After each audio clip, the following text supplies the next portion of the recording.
नदिया किनारे पवन डोले, बागों में कोयल बोले, हमारी पिया हमसे ना बोले।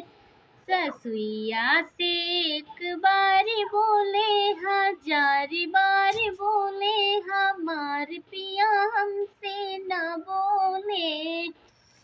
नदिया किनारे पवन डोले, बागों में कोयल बोले, हमारे पिया हमसे ना बोले। ससुरवा से एक बार बोले, हजार बार बोले, हमारे पिया हमसे ना बोले। नदिया किनारे पवन डोले, बागों में कोयल बोले, हमारी पिया हमसे न बोले। हाय फ्रेंड, अच्छा लगे तो कमेंट कीजिए।